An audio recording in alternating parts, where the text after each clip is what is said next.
만약 당신의 기대 수명 위에 하나의 카운트다운 시계가 달려있다면 당신은 국민연금을 언제부터 받기 시작하시겠습니까?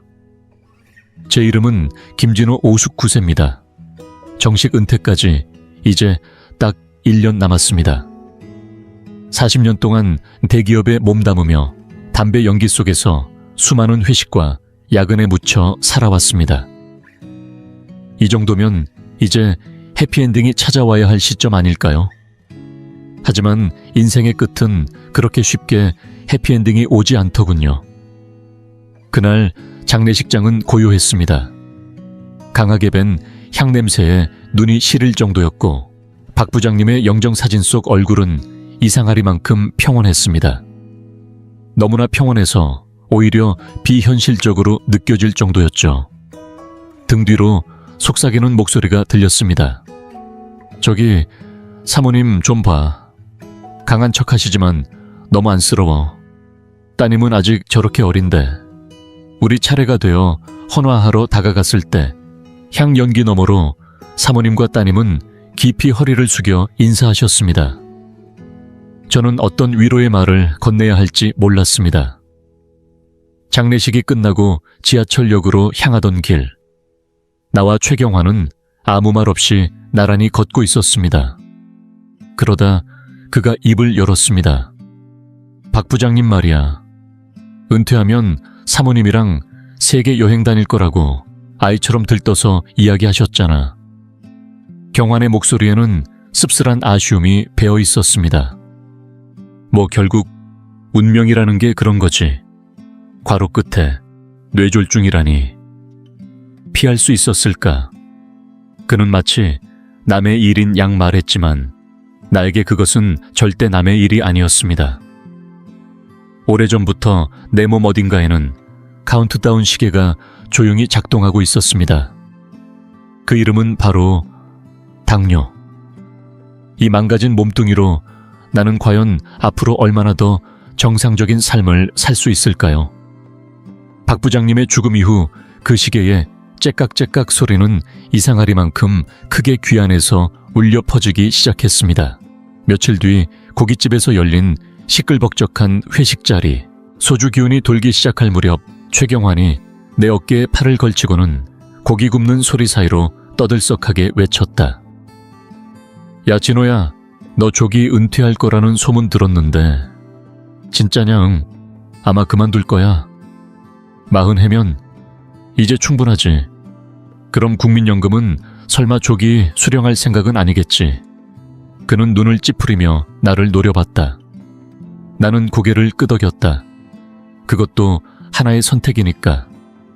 그러자 경환은 술잔을 탁 내리치며 소리를 질렀다. 미쳤냐? 너 매달 0.5%씩 깎이는 거 몰라. 60세부터 받기 시작하면 평생 연금의 30%가 날아간다고. 그 돈이면 노년의 10년은 편하게 살 수 있는 수준이야. 그 숫자들 나도 알고 있었다. 조기 수령하면 월 150만 원이 110만 원으로 줄어든다.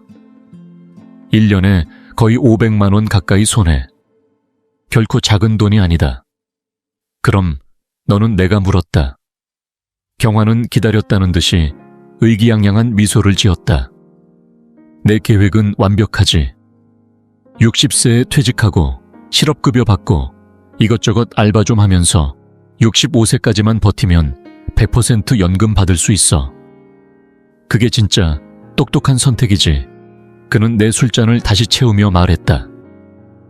야, 손익분기점이 뭔지는 알지. 내가 알려줄게. 너 60세부터 연금 받으면 81세까지는 손해 안 봐. 81세 넘어가야 65세부터 받는 사람보다 누적 금액이 적어지는 거야. 그걸 넘기면 너는 그냥 완패야. 완패. 내가 중얼였다. 근데 인터넷에서 보니까 한국 남자, 특히 독신이면 평균 수명이 67세밖에 안 된다던데 81세는 너무 멀잖아. 경환은 코웃음을 쳤다. 그거 다 숫자 마술이야. 미혼 남성 전 연령대 포함된 평균치라서 그렇지. 우리가 지금 65세까지 버텼다고 치면 남은 기대 수명은 82세야. 충분히 손익분기점 넘길 수 있다고 그의 계산과 논리는 마치 내 얼굴에 정통으로 날아온 주먹 같았다. 하지만 이상하게도 뭔가 꺼림칙했다. 며칠 후 추석을 맞아 집에 들렀다. 송편 냄새와 기름진 전 부침 냄새가 풍겨왔지만 집안 공기는 묘하게 무거웠다. 선물 봉투를 내려놓는 순간 거실 소파에 앉아있던 형이 나를 빤히 바라보았다. 진호야, 경환이한테 들었다. 목소리는 차갑기만 했다. 쓸데없는 생각하지 마. 형, 내 인생은 내가 알아서 해. 알아서 정신 차려. 넌 결혼도 안 했고 자식도 없잖아. 내 노년엔 돈밖에 의지할 게 없어, 알겠냐? 그는 자기 가슴을 툭 치며 말했다. 형은 아내도 있고 애들도 있고 부모님도 모셔야 해. 그래서 75세까지 일할 거다. 경비라도 해서 연금 84% 채울 거야. 그게 가장 책임 있는 남자의 자세야. 알겠어. 근데 건강할 때밖에 못하는 일도 있잖아. 내 말이 끝나자 형은 벌떡 일어나 거실을 서성였다. 잘 들어, 진호야. 연금을 일찍 받아서 후회하는 건 살아있는 동안 돈 부족하고 병 걸렸을 때 후회하는 거고, 늦게 받아서 후회하는 건 죽고 나서 하는 후회야. 결국 후회하는 사람은 없어. 알겠냐? 또 시작이다. 형의 그 정답 같은 말들이 어쩐지 이번엔 더 무섭게 들렸다. 가끔은 가족 있는 사람의 정답이라는 게 그저 자기 기준을 남에게 강요하는 고집처럼 느껴진다. 그가 날 걱정해서 그런 걸까? 아니면 자신의 삶의 방식이 옳다는 걸 나를 통해 증명하고 싶은 걸까? 며칠 후 집으로 돌아가던 길에 대형마트 입구 앞에서 박 부장님의 부인과 우연히 마주쳤다. 아, 김진호 씨, 지난번 장례식 때 정말 감사했어요. 별 말씀을요, 사모님. 진심으로 애도를 표합니다. 그녀는 깊은 슬픔이 담긴 듯한 그러나 따뜻한 미소를 지었다. 우리 집 바로 근처인데 따뜻한 차 한 잔 어떠세요? 부담 갖지 마시고요. 거절하려던 찰나 그녀가 덧붙였다. 하늘에 있는 남편도 기뻐할 거예요. 그 말 앞에 나는 더 이상 거절할 수 없었다.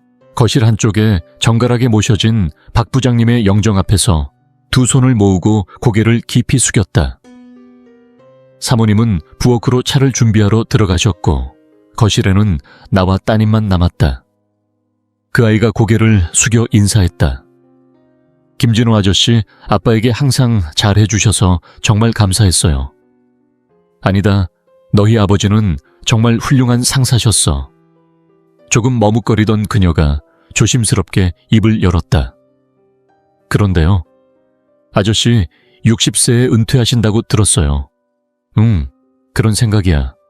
이제 일할 만큼 일했으니까. 내 말에 그녀의 눈가가 순간 붉어졌다. 아빠도 그랬어요. 일찍 은퇴하고 편하게 살고 싶다고 항상 말씀하셨는데 결국 계속 일하셨어요. 제 대학 등록금 때문이었어요. 그녀는 울컥 올라오는 감정을 꾹 누르며 깊게 숨을 들이쉬었다.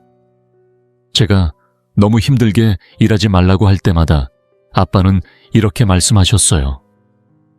우리 딸, 인생의 정답은 말이지. 눈 감는 순간이 되어서야 알 수 있는 거란다.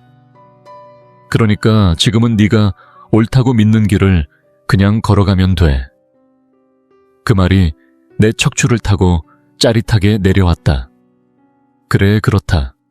최경환의 계산, 형의 충고. 모두 일리가 있고 동시에 틀릴 수도 있다. 최경환 인생의 정답이 내 인생의 정답은 아니다. 내 인생의 정답은 오직 나만이 결정할 수 있다. 바로 그 순간 나는 결심했다. 60세에 퇴직하고 연금을 조기 수령하자. 나는 내 시간을 살아야겠다. 드디어 내가 은퇴하는 날이 찾아왔다. 40해. 동안의 직장 생활은 한 다발의 꽃과 몇 마디 인사로 마무리되었다. 회사 정문을 나서는 순간 최경환이 이미 그 자리에 서 있었다. 진짜 그만둔 거야, 진호야. 그의 목소리는 묘하게 낯설고 복잡한 감정을 담고 있었다. 그래, 내 선택이니까. 건강은 꼭 챙겨라. 툭 던진 말투였지만 그 한마디가 내 가슴을 따뜻하게 데웠다. 그날 바로 나는 국민연금공단 사무소를 찾아가 조기연금 신청서를 냈다. 이제 나도 연금으로 살아가는 사람들의 대열에 합류하게 된 것이다. 그로부터 얼마 지나지 않아 건강검진을 받으러 병원을 찾았다. 요즘 들어 혈당이 들쭉날쭉해져서 걱정이 됐기 때문이다. 담당 의사는 검사 결과를 유심히 들여다보다가 말했다. 김진호 씨 수치가 예전보다 좀 나빠졌네요. 장애연금 신청을 한번 고려해보시는 것도 좋겠습니다.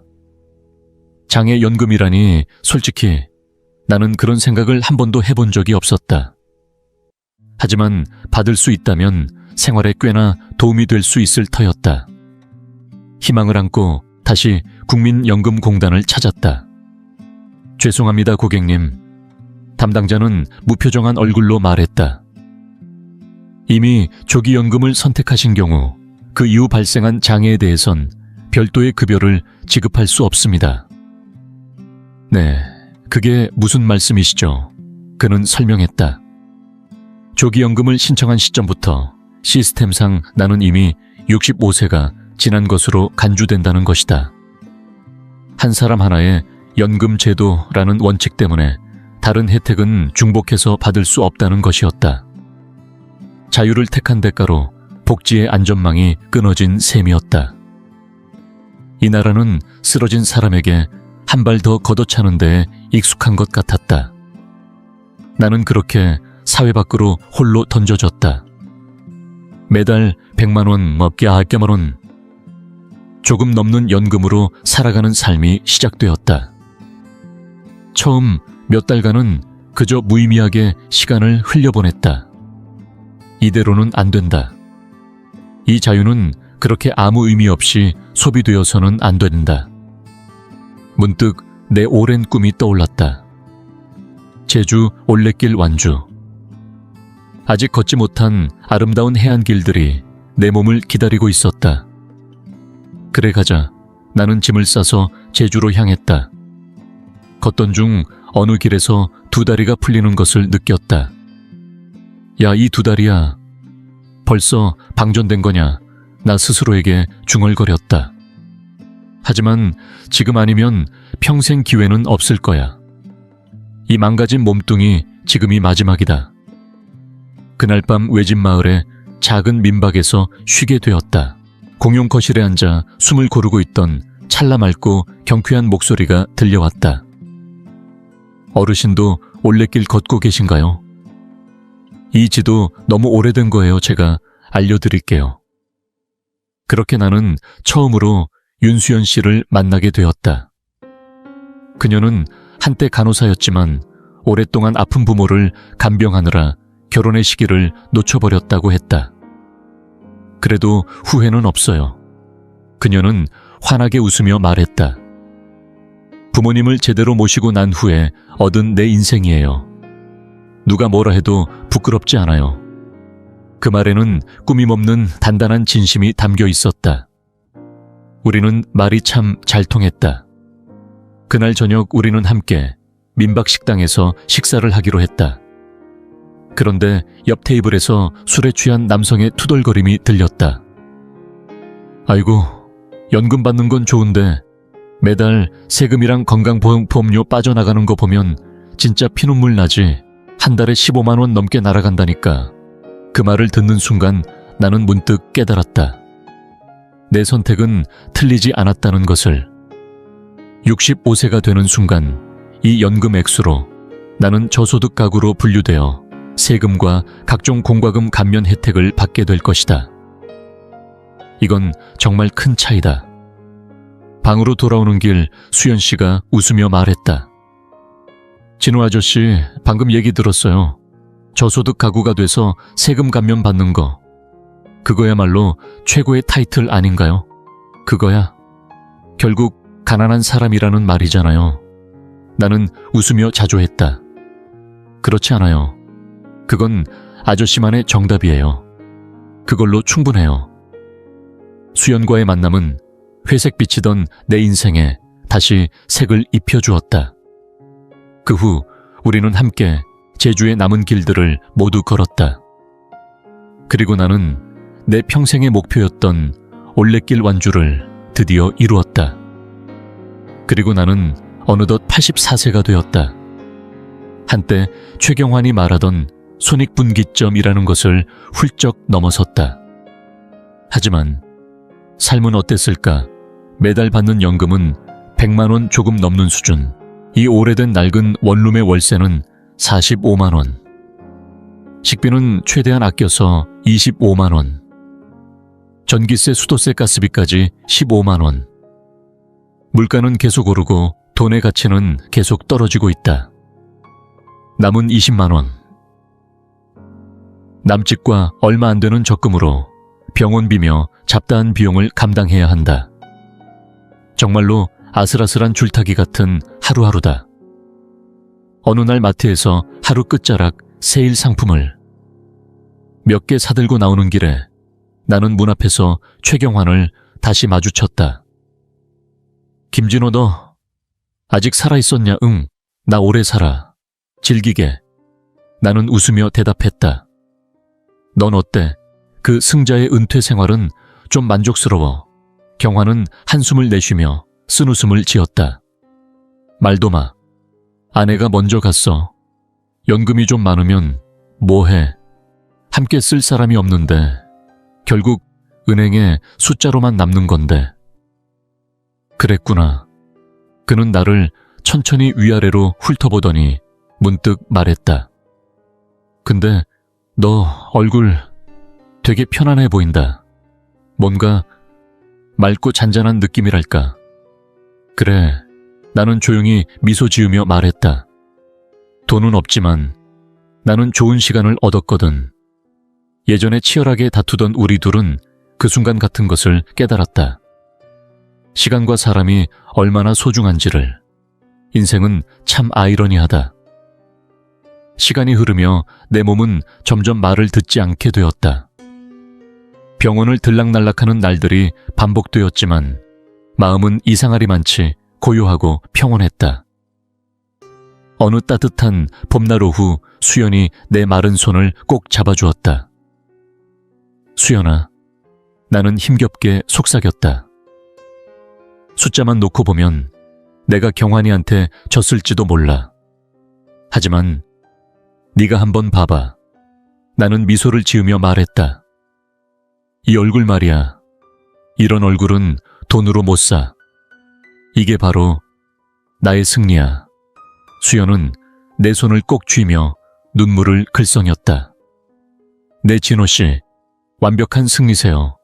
수연아, 내가 떠나고 나면 다시 길을 떠나줘.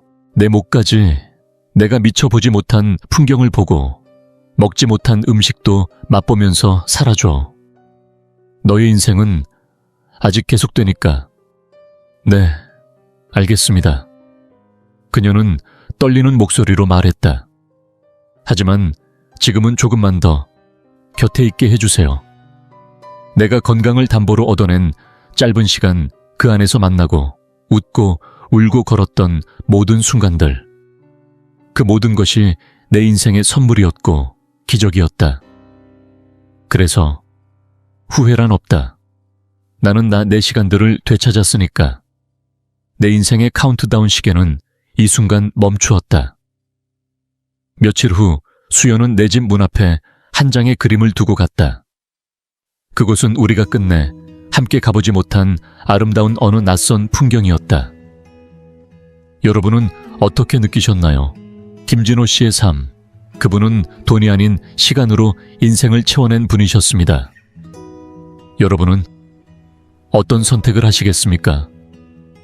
만약 여러분이 김진호 씨였다면 어떻게 살아가고 싶으신가요? 아래 댓글로 여러분의 생각을 나눠주세요. 이 영상이 유익하고 흥미로우셨다면 주저하지 마시고 좋아요를 눌러주시고 채널 100세 인생 이야기를 구독해주세요. 또한 이 영상이 필요할 것 같은 분들에게 공유해주시면 큰 힘이 됩니다.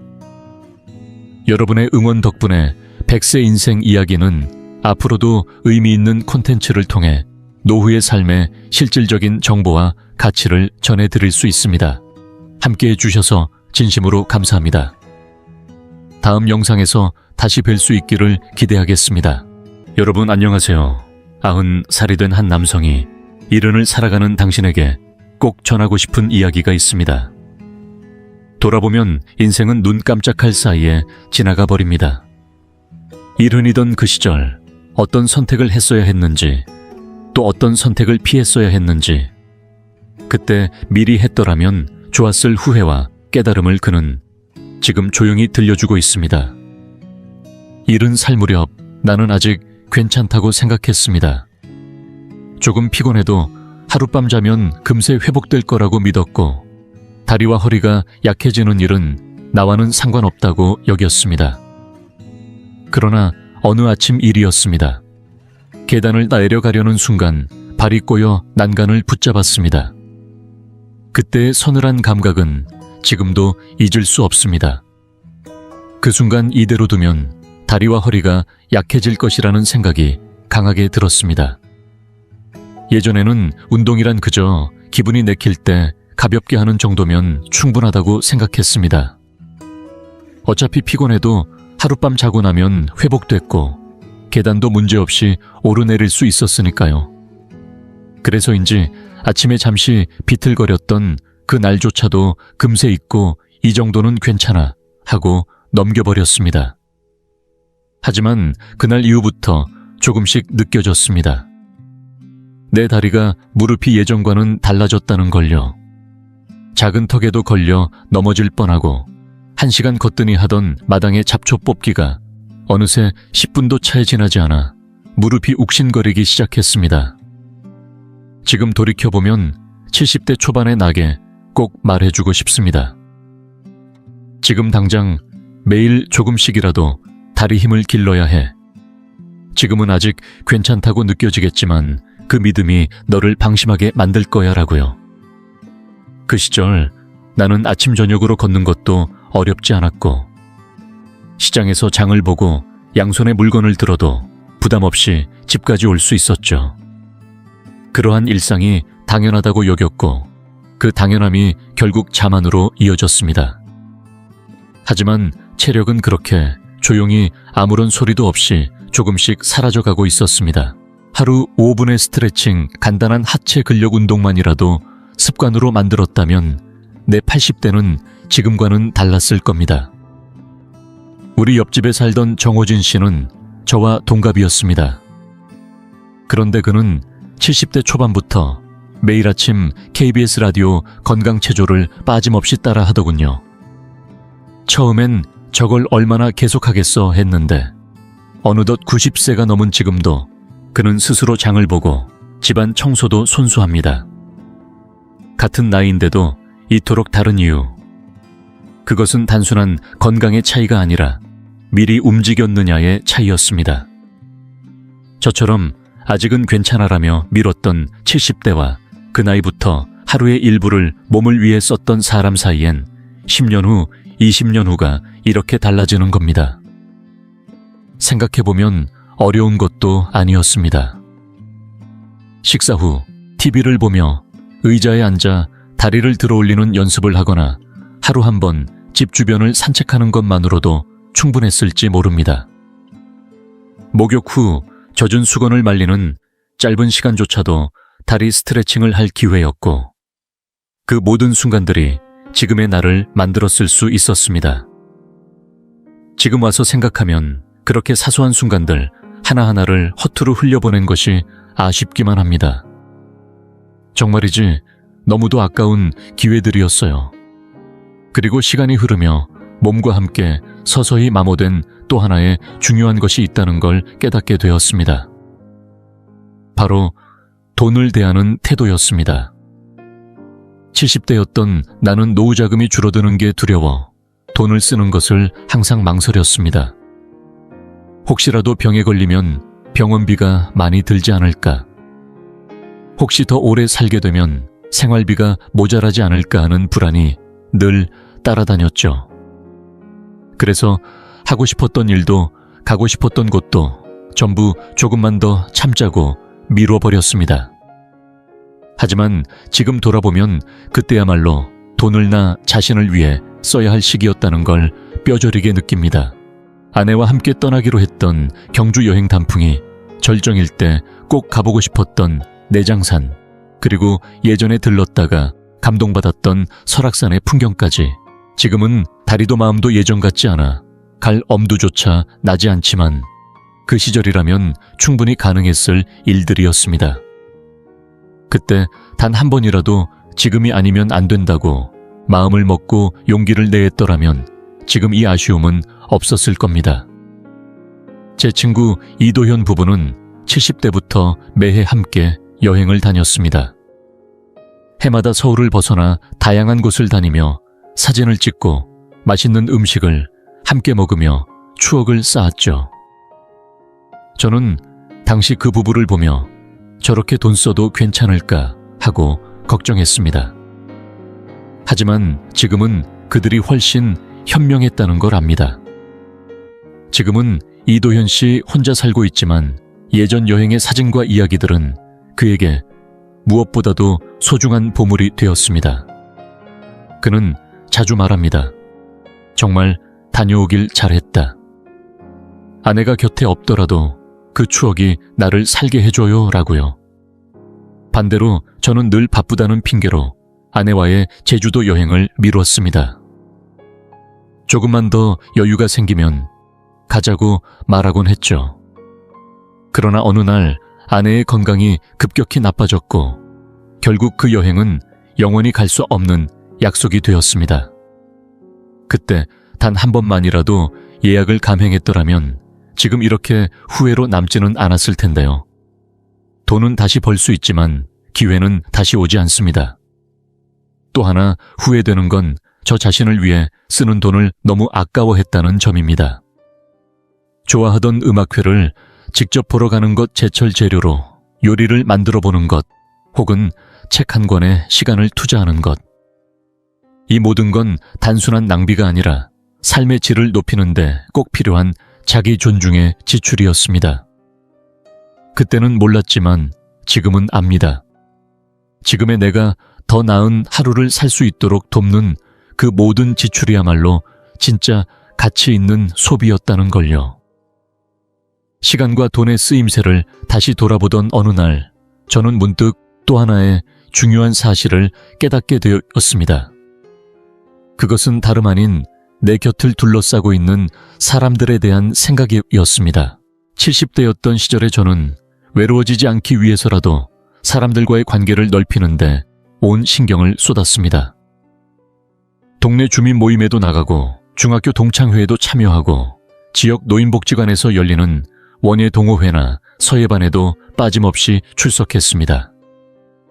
외롭지 않으려면 사람들과 잘 지내야 한다는 믿음이 제 안에 깊이 박혀 있었던 것이죠. 하지만 80대가 된 지금 그때와는 전혀 다른 시선으로 인간관계를 바라보게 되었습니다. 더 많은 사람을 만나고 더 많은 자리에 얼굴을 비추는 것이 반드시 내 삶을 풍요롭게 만들어주는 건 아니었습니다. 오히려 나이 들수록 진심이 통하고 편안하게 내 얘기를 꺼낼 수 있는 몇몇 사람들과 깊은 관계를 맺는 것이 훨씬 더 큰 위로가 되고 안정이 된다는 걸 몸소 느끼게 된 겁니다. 말수가 줄어들고 체력이 예전 같지 않은 지금 마음이 맞지 않는 사람과 억지로 이야기 나누는 시간은 때로 하루를 통째로 피곤하게 만들기도 하니까요. 물론 제가 하고 싶은 말은 혼자 살아도 괜찮다는 뜻이 아닙니다.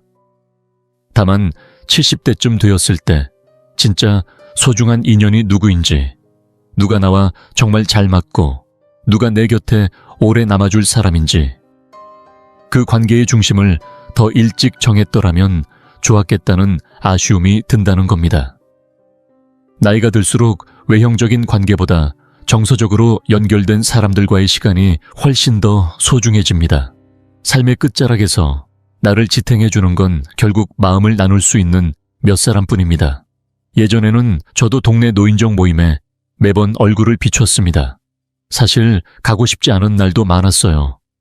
자꾸 딴 사람 험담을 하거나 말끝마다 경쟁적으로 자랑을 늘어놓는 사람들과 억지로 시간을 보내야 했거든요.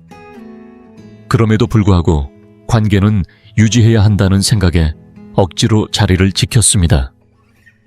그런데 이제 와서 돌이켜보면 그 시간들을 차라리 진짜 편하게 웃고 떠들 수 있는 친구 한두 명과 차 한잔 마시며 보냈다면 내 하루는 훨씬 더 따뜻했을 것 같아요. 제 고등학교 동창 중에 이상철이라는 친구가 있었습니다. 그는 70대 중반이 되던 해부터 동창회나 동네 모임에 거의 참석하지 않았습니다. 그 시절엔 요즘 이상철 좀 이상해진 거 아니야 하고 뒷말이 많았죠. 하지만 그는 그저 진심으로 자신을 이해해주는 몇몇 사람들과 조용히 깊은 시간을 보내고 싶었을 뿐이었습니다. 그는 말했습니다. 이제 내 시간은 더 소중하니까 꼭 만나고 싶은 사람만 만나고 싶다고요. 그리고 지금 저는 그가 얼마나 현명한 선택을 했는지 절감하고 있습니다. 그는 많지 않은 인연 속에서도 깊은 신뢰와 애정을 쌓아가고 있었고 그게 진짜 관계라는 걸 몸으로 증명해준 사람이었어요. 또 한 가지 관계에서 중요한 건 서로 돕고 받는 균형이라는 것도 점점 깨닫게 됩니다. 70대는 아직 누군가에게 도움이 될 수 있는 시기입니다. 단순히 도움을 받기만 하는 존재가 아니라 작게나마 누군가에게 손을 내밀 수 있는 나이이기도 하지요. 누군가를 도울 기회를 놓치지 말았어야 한다는 생각이 듭니다. 고맙다고, 미안하다고, 수고한다고 말하는 것만으로도 상대의 하루는 달라질 수 있으니까요. 저 역시 80대에 들어서며 도움을 받는 일이 부쩍 많아졌습니다. 예전 같으면 괜히 민망해서 입이 떨어지지 않던 말들. 그런데 요즘은 그게 어렵지 않습니다. 정말 감사합니다 라는 한마디를 마음을 담아 솔직하게 전할 수 있게 되었죠. 체면이며 자존심 따위는 이제 중요하지 않다는 걸 알게 되었습니다. 나를 도와주는 사람에게 그 마음의 진심으로 고마움을 전하는 용기. 그것 또한 나이 들음 속에서 배워야 할 귀한 태도라고 저는 믿습니다. 사람들과의 관계를 다시 돌아보던 그 시기, 저는 또 하나의 중요한 깨달음과 마주하게 되었습니다. 바로 내 마음가짐이었습니다. 세상을 살아오며 사람을 대하는 방법에 대해서는 나름대로 익숙해졌다고 생각했지만 정작 제 자신을 어떻게 대해야 하는지에 대해서는 깊이 생각해 본 적이 없었습니다. 나이가 들수록 몸이 불편해지고 생각지 못한 불안감도 늘어갑니다. 그런데 그 모든 변화 속에서 제게 가장 큰 힘이 되어준 건 다름 아닌 웃음이었습니다. 내가 나를 너무 심각하게 받아들이지 않는 태도 실수를 웃음으로 넘길 수 있는 여유. 그것이야말로 노후의 하루하루를 더 밝고 가볍게 만들어주는 열쇠였다는 것입니다. 한 번은 시장에 장을 보러 나갔다가 지갑을 두고 온 적이 있었습니다. 예전 같으면 그저 깜빡했구나 하고 넘길 일이었지만 80이 넘은 나이에 그런 일이 생기니 혹시 내가 치매의 초기 증상은 아닐까 하는 걱정이 먼저 들었습니다. 당황해서 어쩔 줄 몰라 하고 있는데 계산대에 있던 젊은 점원이 미소를 지으며 어르신 다음에 오실 때 주셔도 돼요 라고 말해주더군요. 순간 저는 그 말에 힘을 얻어 이렇게 말했습니다. 나이가 드니까 이런 실수도 하는 법이죠 뭐. 이해해줘서 고마워요. 그때 저도 모르게 웃음이 났고 그 웃음이 점원에게도 옆에 있던 다른 사람들에게도 전해졌습니다. 그 짧은 순간에 공기마저도 부드러워지는 걸 느낄 수 있었지요. 그때 저는 확신했습니다. 나의 작은 실수도 깜빡한 기억도 웃음으로 넘길 수 있다면 그것은 더 이상 부끄러운 일이 아니며 오히려 사람 사이를 이어주는 다리가 될 수 있다는 걸요. 70대 시절에 나에게 전하고 싶은 말이 있다면 바로 이겁니다. 너무 진지하게만 살지 말아라. 웃을 줄 아는 사람이 결국 더 오래 더 행복하게 사는 법이야. 사실 웃는다고 해서 병이 나아지진 않지만 웃고 있는 동안에는 아프다는 생각이 멈춥니다. 통증도 걱정도 잠시라도 멀어지니까요. 지팡이를 처음 짚게 되었을 때도 그랬습니다. 마음속 어딘가에선 아직 나는 지팡이 쓸 나이는 아니야 라는 저항감이 컸습니다. 그런데 어느 날 친구가 그 지팡이 되게 멋진데 요즘 어르신들 패션 감각 좋네 하며 웃어주었고 저도 같이 웃으며 말했습니다. 응, 이거 요즘 유행하는 시니어 전용 패션 아이템이야. 그렇게 받아들이고 나니 지팡이가 더 이상 나를 늙게 만드는 물건이 아니라 나를 지켜주는 든든한 동반자로 느껴지기 시작했습니다.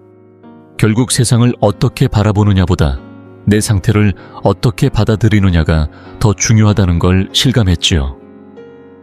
세월이 흐르며 이름이 잘 떠오르지 않거나 방금 한 이야기를 다시 반복할 때도 많아졌습니다. 예전 같았으면 그런 제 모습에 속상해하며 괜히 의기소침해졌을 텐데 이제는 이렇게 말할 수 있습니다. 오늘도 내 깜빡함에 맞춰줘서 고마워. 덕분에 나도 다시 한번 웃었네. 그 말에 상대도 웃고 저도 웃게 됩니다. 그렇게 서로의 하루가 가벼워지고 마음도 한결 따뜻해지지요. 웃음에는 설명할 수 없는 힘이 있습니다. 그것은 약도 아니고 기술도 아니지만 마음을 풀어주고 삶을 이어가게 하는 특별한 힘입니다. 저의 누나 정순자 씨는 무려 92세까지 살았는데 그 긴 세월 동안 단 한 번도 미소를 잃지 않았습니다. 어느 날 계단에서 넘어져 팔을 다쳤을 때도 계단이 나한테 너무 끌려서 내가 안아줬더니 이 모양이야 라며 농담을 던지셨고 그 자리에 있던 사람들은 모두 웃음을 터뜨렸습니다. 그 모습이 지금도 제 기억 속에 생생하게 남아 있습니다. 웃음은 그 어떤 약보다 빠르게 사람의 마음을 치료해 줍니다. 이제 저는 확신합니다. 노년의 삶이 풍요로울 수 있는지 없는지는 상황이 아닌 마음가짐에 달려 있습니다. 삶은 언제나 예측할 수 없는 방향으로 흐르지만 그 흐름 속에서 우리가 유쾌하게 웃을 수 있다면 그만큼 가볍고 편안한 하루를 더 오래 살아갈 수 있을 것입니다. 그러니 70대의 내게 꼭 전하고 싶습니다. 더 많이 웃어라.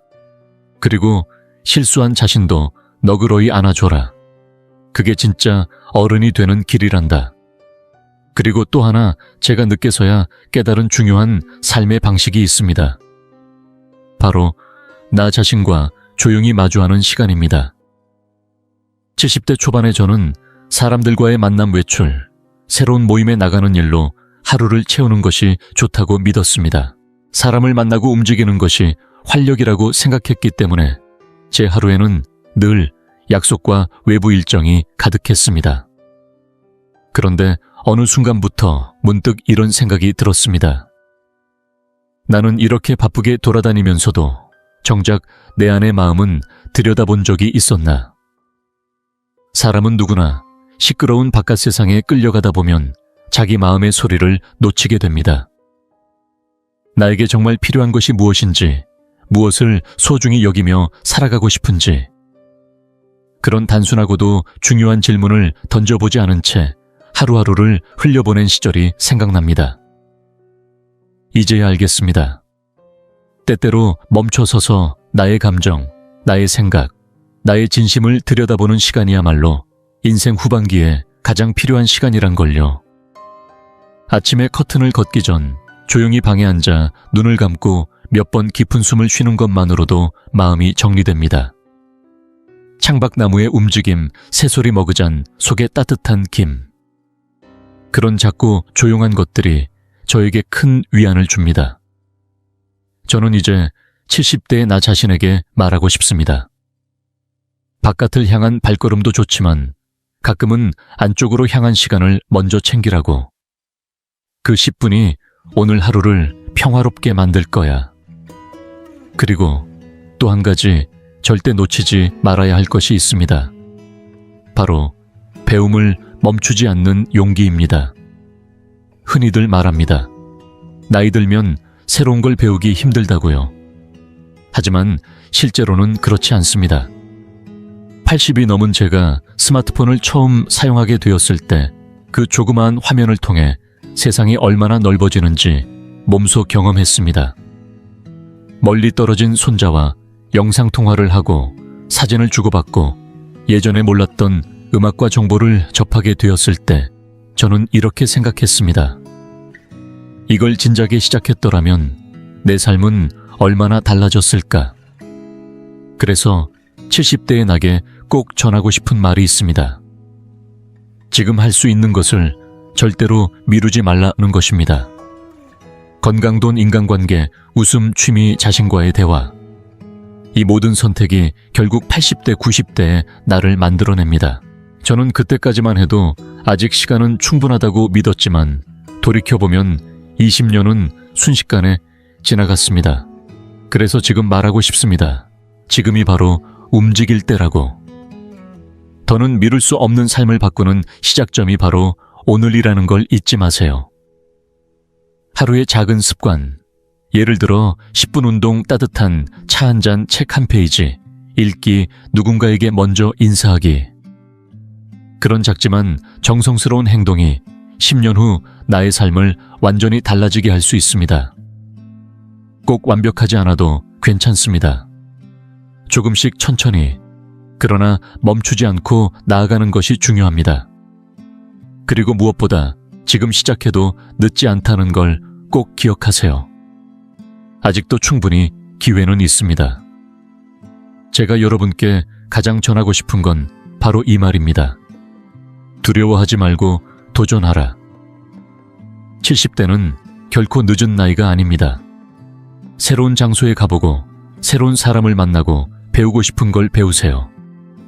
그 한 걸음이 인생을 다시 넓혀줄 것입니다. 실패를 두려워하지 마세요.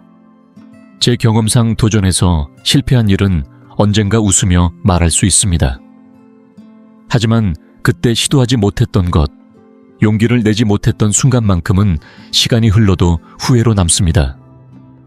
그리고 그 후회는 가장 오랫동안 마음을 무겁게 만듭니다. 그러니 부디 지금부터라도 당신의 삶을 위해 조용히 그리고 담대하게 움직이기 시작하세요. 이 말이 누군가의 오늘의 따뜻한 불씨가 되길 진심으로 바랍니다. 그리고 주변 사람들에게 고마운 마음을 전하는 것도 잊지 않았으면 합니다. 고맙다는 한마디는 듣는 사람도 말하는 사람도 따뜻하게 만드는 힘이 있습니다. 나이가 들수록 누군가의 손길 없이는 살아가기 어렵습니다. 그럴 때 진심으로 고마움을 표현할 수 있는 사람은 주변에서도 더욱 아끼게 마련입니다. 하루하루를 소중히 하라는 말이 있지요. 정말 맞는 말입니다. 아침에 눈을 뜨며 오늘 하루도 살아있음에 감사하는 마음을 가져보세요. 그 작은 감정 하나로도 일상의 모든 풍경이 새롭게 보이기 시작합니다. 제가 70이었을 때 아직은 괜찮다며 미뤄뒀던 일들이 지금 와서 가장 후회되는 선택이 되었습니다. 당신은 같은 후회를 남기지 않기를 바랍니다. 그래서 지금 할 수 있는 것부터 차근차근 시작해 보시길 바랍니다. 그게 바로 20년 후의 당신이 지금의 당신에게 꼭 하고 싶은 말일지도 모릅니다. 인생은 지금 이 순간의 선택들이 쌓여서 만들어지는 것입니다. 그러니 오늘 나눈 이야기가 당신에게 작은 시작이 되었으면 합니다. 언젠가 지난 시간을 돌아보며 아쉬워하지 않도록 지금 이 순간부터 조금씩 더 풍요로운 하루를 선택해보세요. 끝으로 91살의 이분이 마지막으로 전하고 싶은 말이 있습니다. 70대는 인생의 황금기입니다. 몸도 마음도 아직 충분히 자유롭게 움직일 수 있는 귀중한 시기입니다. 그 시간을 흘려보내지 말고 당신다운 모습으로 하루하루를 살아가길 바랍니다. 이 말에는 긴 세월을 지나온 사람만이 전할 수 있는 깊은 통찰과 따뜻한 마음이 담겨 있습니다. 앞으로 당신의 날들이 더 풍성하고 미소 가득한 시간이 되기를 진심으로 바랍니다. 긴 이야기 끝까지 함께 해주셔서 감사합니다.